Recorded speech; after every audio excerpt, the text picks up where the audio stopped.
신앙 고백 우리 하겠습니다. 나는 전능하신 아버지 하나님 천지의 창조주를 믿습니다. 나는 그의 유일하신 아들 우리 주 예수 그리스도를 믿습니다.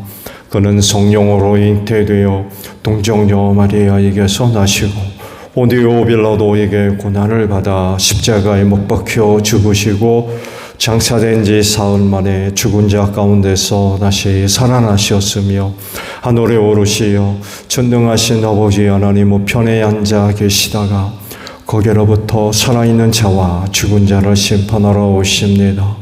나는 성령을 믿으며 거룩한 공교회와 성도의 교제와 죄를 용서받는 것과 몸의 부활과 영생을 믿습니다. 아멘. 찬송가 301장 부르시죠.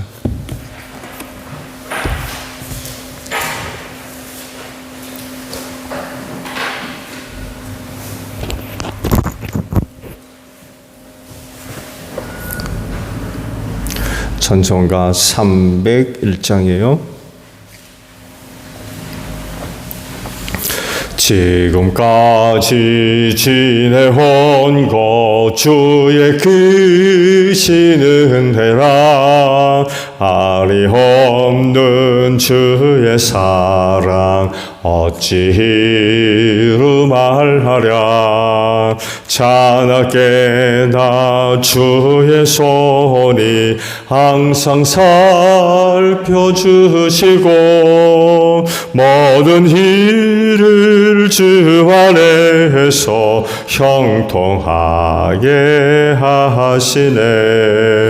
몸도 맘도 연약하나 새 힘 받아 살았네.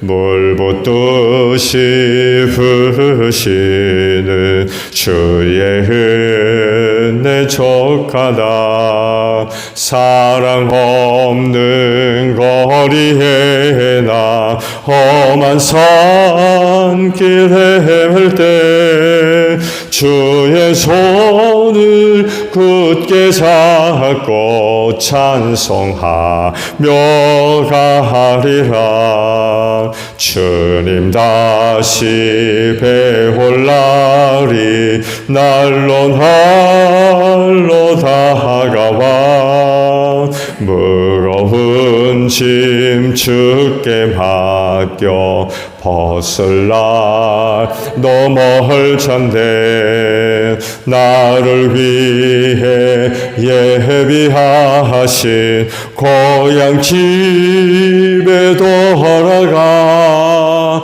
아버지의 품 안에서 형통하록 살리라.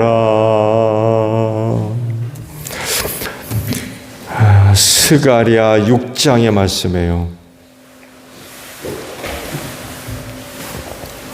스가랴 6장의 말씀입니다. 내가 또 고개를 들고 바라보니 내 앞에 두 산 사이에서 병거 4대가 나왔다. 두 산은 노쇠로 된 산이다. 첫째 병거는 붉은 말들이 끌고 있고 둘째 병거는 검은 말들이, 셋째 병거는 흰 말들이, 넷째 병거는 얼룩 말들이 끌고 있었다.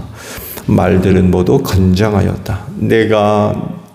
내게 말하는 천사에게 그것이 무엇들이냐고 물었다. 그 천사가 나에게 대답하였다. 그것들은 하늘의 네 영이다. 온 세상을 다스리시는 주님을 뵙고서 지금 떠나는 길이다. 검은 말들이 끄는 병거는 북쪽 땅으로 떠나고 흰 말들이 끄는 병거는 서쪽으로 떠나고 얼룩 말들이 끄는 병거는 남쪽 땅으로 떠난다. 그 건장한 말들이 나가서 땅을 두루 돌아다니고자 하니 그 천사가 말하였다. 떠나가라. 땅을 두루 다녀돌아라. 병거들은 땅을 두루 돌아다녔다. 천사가 나를 보고 소리를 치면서 말하였다. 북쪽 땅으로 나간 말들이 북쪽 땅에서 내 마음을 시원하게 하였다. 주님께서 나에게 말씀하셨다. 너는 사로잡혀간 사람들 곧 헬데와 도비야와 여다야에게서 예물을 받아라. 그들이 바벨론에서 와서 지금 스반의 아들 요시야의 집에 있으니 너는 오늘 그리로 가거라. 너는 은과 금을 받아서 그것으로 왕관을 만들고 그것을 여호사닥의 아들 여호수아 대제사장의 머리에 씌워라. 너는 그에게 이렇게 말하여라. 남한군의 주가 이렇게 말한다. 이 사람을 보아라. 그의 이름은 새싹이다. 그가 제자리에서 새싹처럼 돋아나서 주의 성전을 지을 것이다. 그가 주의 성전을 지을 것이며 위엄을 갖추고 왕좌에 앉아서 다스릴 것이다. 한 제사장이 그 왕자 곁에 설 것이며 이 두 사람이 평화롭게 조화를 이루며 함께 일할 것이다. 그 왕관은 헬데와 도비야와 여다야와 스반의 아들 헨 곧 요시야를 기념하려고 주님의 성전에 둘 것이다. 먼 곳에 사는 사람들이 와서 주님의 성전 짓는 일을 도울 것이다. 그때야 너희가 만군의 주님께서 나를 너희에게 보내셨다는 것을 알게 될 것이다. 너희가 주 너희 하나님께 진심으로 순종하면 이 일이 이루어질 것이다. 아멘. 오늘 아침에는요, 방금 보신 15절 하반절에 있는 말씀이에요. 너희가 주 너희 하나님께 진심으로 순종하면 이 일이 이루어질 것이다 라는 말씀입니다. 오늘 아침에 보신 말씀들은 두 개의 노새산 사이에서 나온 병거들에 대한 그런 말씀들이죠. 서로 다른 색을 가진 말들이 끄는 4개의 병거 환상. 역시 의미가 있는 환상이지만 스가랴 선지는 당연히 그 환상이 뭘 의미하는지 모르고 있었죠. 그래서 천사가 그 환상이 갖고 있는 의미들을 풀어서 설명을 해 주었습니다.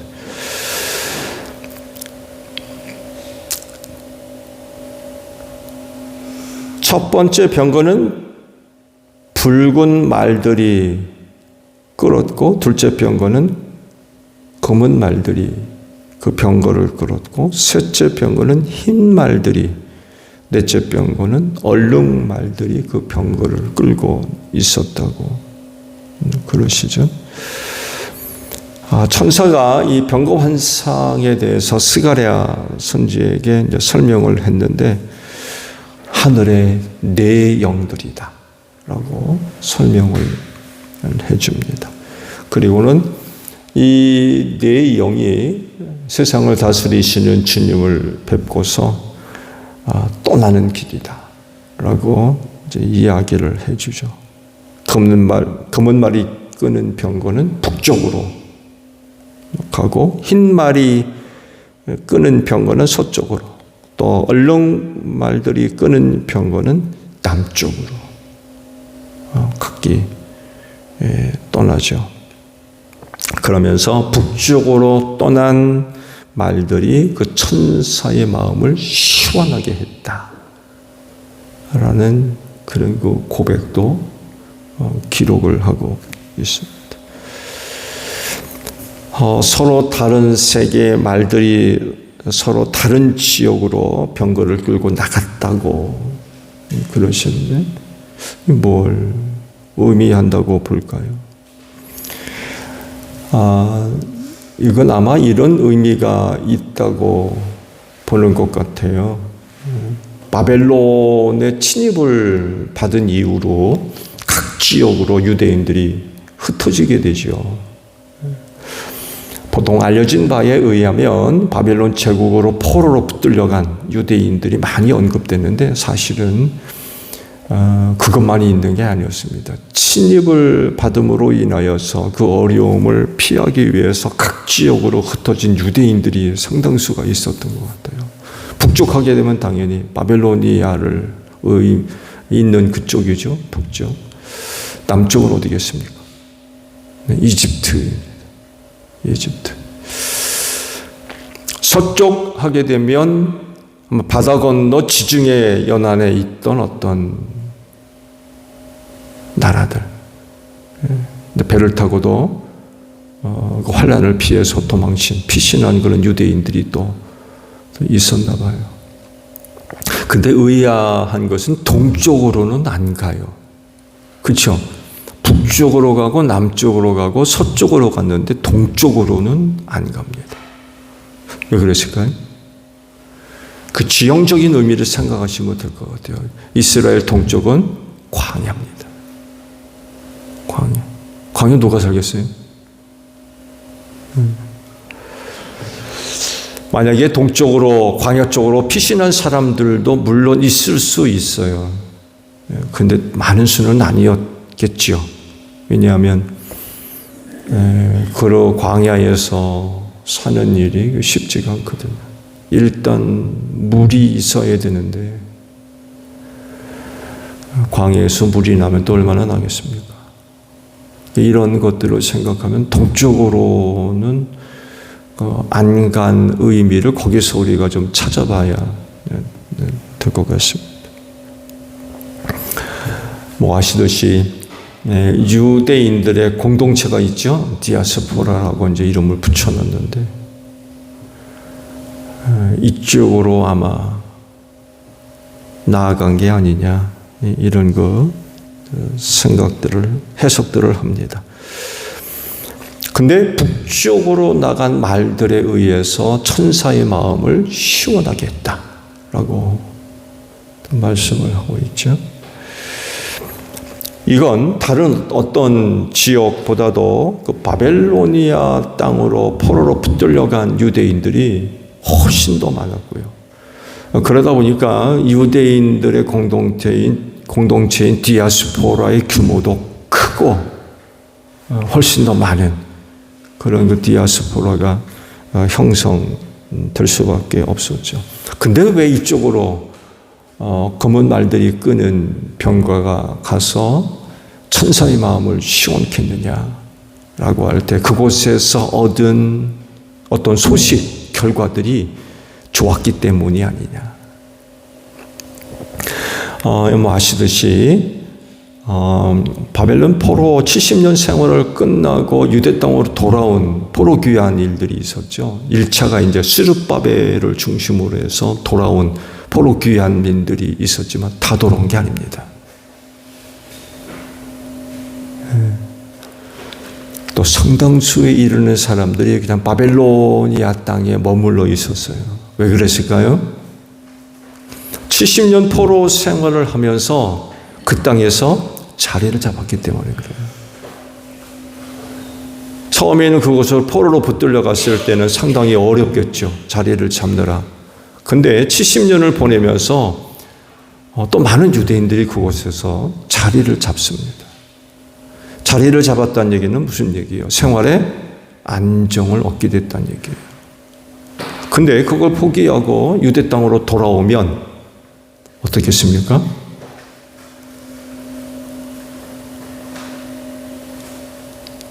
새로운 삶의 위기예요.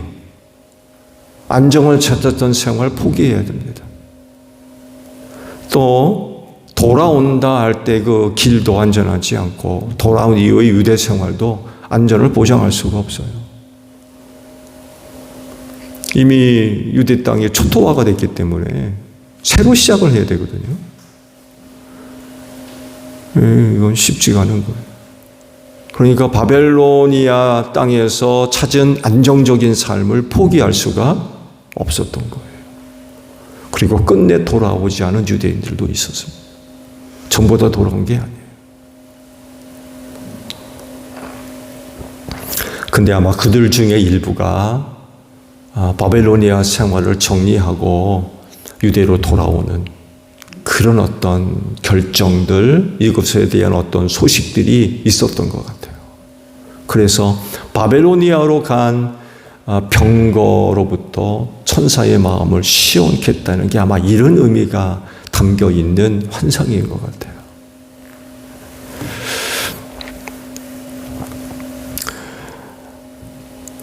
그리고 이어서 이제 성전 완공에 대한 약속의 말씀, 예언의 말씀이죠. 그런 거 말씀을 하십니다. 그러면서 아주 중요한 말씀을 말미에 기록을 하고 계시죠. 그 일이 이루어지려면 하나님께 진심으로 순종해야 된다. 라는 말씀으로 환상의 말씀을 마칩니다.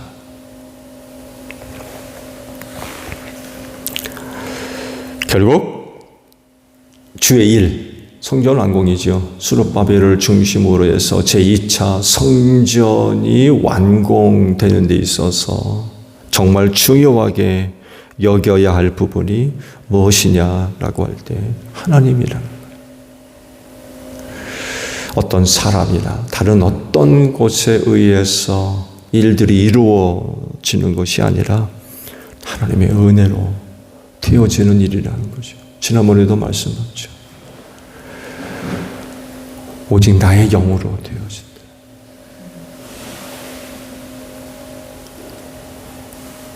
그 말씀과 연결되는 말씀이에요.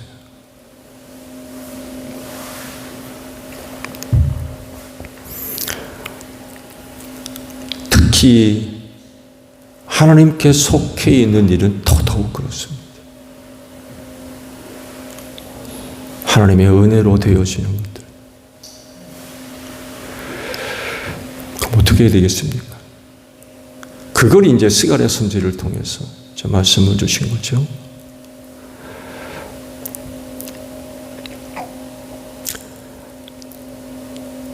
그렇기 때문에 유다 땅으로 돌아온 백성들은 무엇보다도 하나님을 잘 섬기는, 곧 하나님께 순종하는 그런 그 신앙 생활을 중요하게 여겨야 된다는 거죠.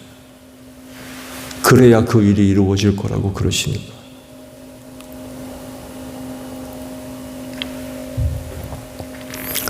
어떤 주의 일들이 계획되어지고 또 그것을 이루어갈 때에 중요한 핵심되는 부분들을 절대로 잊으면 안 되는 것들이 있어요.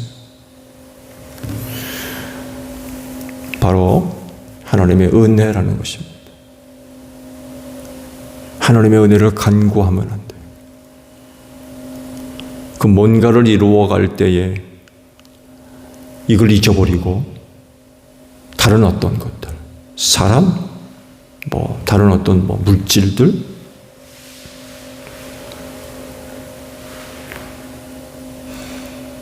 이런 것들 이전에 하나님의 은혜를 절대로 잊으면 안 된다는 거죠.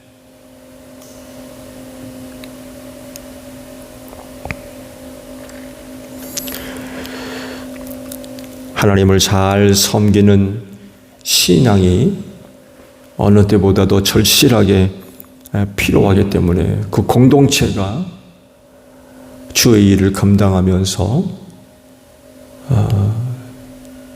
이 신앙을 잊어버리지 않도록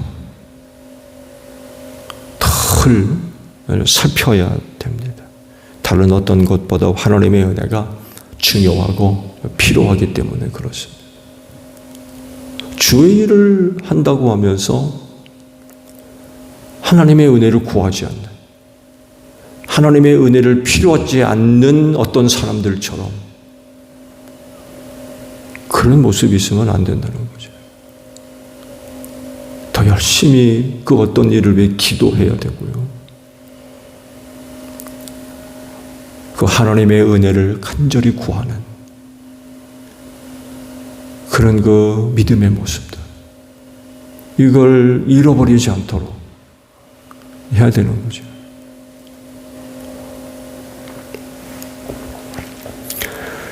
믿음이 없는 사람들은 다른 어떤 것들을 더 중요하게 여길 겁니다. 당연히 하나님의 은혜, 하나님의 도우심 별로 중요하게 생각하지 않을 거예요. 그렇지만 하나님을 섬기는 사람들로서 하나님의 뜻을 이루어 나아가야 어떤 일들을 감당한다고 그러면 그 하나님의 도움과 은혜는 절대적인, 아무리 그 어떤 일들을 위해서 모든 것들이 완벽한 어떤 조건과 완벽한 준비가 되어 있다 할지라도 하나님의 도움이 없으면 아무것도 아니라는 것을 아는 사람들이 하나님을 섬기는 사람들 아니겠어요? 근데 이런 걸 알지 못하는 사람들처럼 그 일들을 감당해 나가려 하는 그런 모습들은 없어야 되겠죠. 그래서 그 뭔가를 감당해 나아가면서 항상 자기 자신뿐만 아니라 그 공동체의 신앙의 모습들을 점검해가는, 그 일이 제대로 이루어져 가고 있는지 때때로 돌아보듯이 반드시 점검하고 살펴야 될 부분들이 하나님을 향한 나와 그 공동체의 신앙의 모습이라는 거예요. 신앙의 상태. 지금 어떠냐는 거죠. 그 어떤 일들이 잘 이루어지는지, 잘 준비는 되어져 가고 있는 건지, 이런 데서만 그 중요성을, 의미를 부여해서 살피고 찾을 것이 아니라 하나님의 은혜의 도우심이 절대적인 것을 안다 그러면 개인적인 신앙, 이 일을 진행하면서 오늘 나의 신앙, 그리고 그 공동체의 그 신앙이 어떤 것인지 철저하게 점검을 해야 된다는 거죠. 과연 이 일을 해 나가는 사람들로서 얼마만큼 하나님을 잘 섬기고 있는지, 믿는 믿음이 있는지 점검을 해야 된다는 거죠.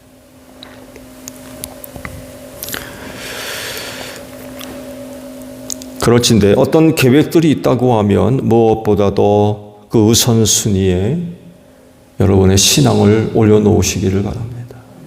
이거 뒤로 밀려나면 안 돼요. 오늘 분명히 말씀하잖아요. 그 일이 이루어지려면 너희 하나님께 순종해야 된다.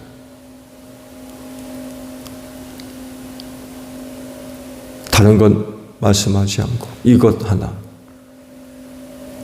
그 일의 이루어짐을 위해 제시된 조건이었어요. 그래서 개인적으로나 또 소그룹 내에 어떤 교회적으로 감당해 나가야 할 어떤 일들이 있다고 하면 철저하게 우선순위에 개인의 신앙을 비롯해서 그 그룹 내에, 소그룹 내의 신앙의 모습, 하나님께 대한 그런 그 신앙의 모습들을 제일 먼저 갖다 놔야 될 겁니다. 그래서 늘 항상 하나님을 향한 신앙이 회복돼야 되고요. 제자리에 있어야 되겠죠. 당연히 제자리를 찾고 있어야 되며 그 신앙을 세워나가는 그런 그 모습들이 그 어떤 것보다도 우선순위에 두고 중요하게 여겨야 된다는 거죠. 그리고 그런 그 모습들이 보여져야 되겠죠. 참 감사한 거는요, 우리가 그 일을 하기 전에 모여서 뭐 합니까? 기도합니다.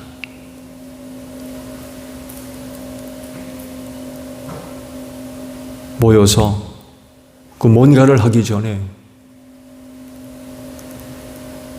작은 경건이지요.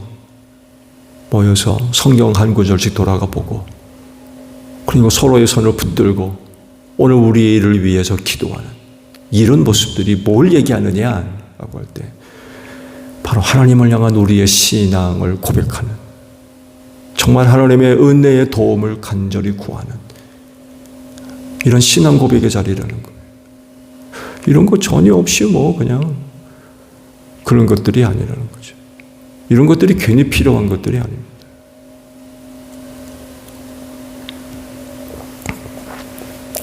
오늘도 하나님의 은혜가 제일 중요한 줄로 믿습니다. 오늘도 주일을 통하여서 여러분의 신앙들을 한번 점검해 보시기 바랍니다. 사역 그 자체도 중요하지만 그것이 주 안에서 온전히 이루어지려면 하나님의 은혜가 절대적입니다. 그러면 그거를 위해서 오늘 나는 어떤 신앙 고백들을 갖고 있는지 점검해 보시고 신앙의 자리를 세워갈 수 있는 여러분들이 되시기를 바랍니다. 주기도문 합니다. 하늘에 계신 우리 아버지, 아버지의 이름을 거룩하게 하시며 아버지의 나라가 오게 하시며 아버지의 뜻이 하늘에서와 같이 땅에서도 이루어지게 하소서. 오늘 우리에게 일용할 양식을 주시고 우리가 우리에게 잘못한 사람을 용서하여 준 것 같이 우리 죄를 용서하여 주시고 우리를 시험에 빠지지 않게 하시고 악에서 구하소서. 나라와 권능과 영광이 영원히 아버지의 것입니다. 아멘. 기도하겠습니다.